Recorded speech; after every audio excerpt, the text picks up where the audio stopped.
चुने गए प्रतिनिधि अगर ध्यानपूर्वक काम करे तो समस्याओं का अंबार नहीं लगेगा और किसी भी भाई का शिकायत नहीं रहेगा किसी भी क्षेत्र से। और चुनाव आता है, चुनाव चला जाता है और समस्याओं का अंबार जस की तस ही रहती है। जी हाँ, आप देख रहे हैं जी भोजपुरिया न्यूज। मैं हूं गौतम।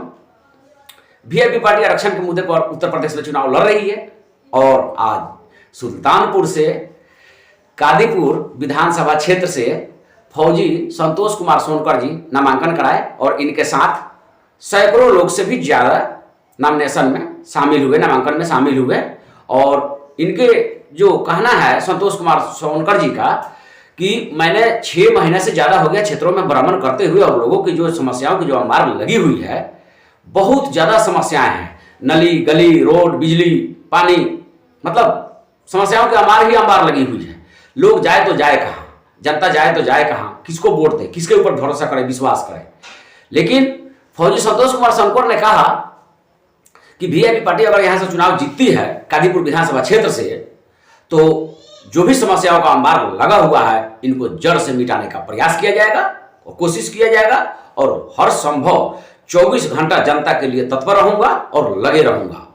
और इनका जो नामांकन हुआ, इनमें सुल्तानपुर 191 क्षेत्र संख्या और कादीपुर विधानसभा सुरक्षित सीट है और यहीं से फौजी संतोष कुमार सोनकर जी नामांकन कराए और इनके साथ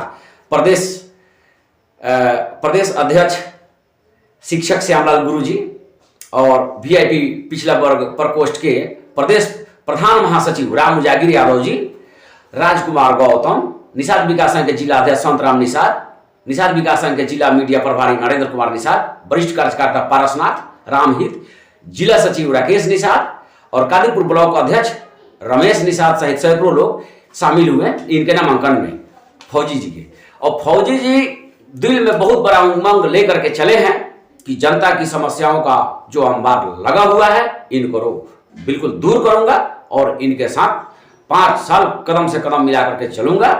तब तक के लिए इतना ही। नमस्कार।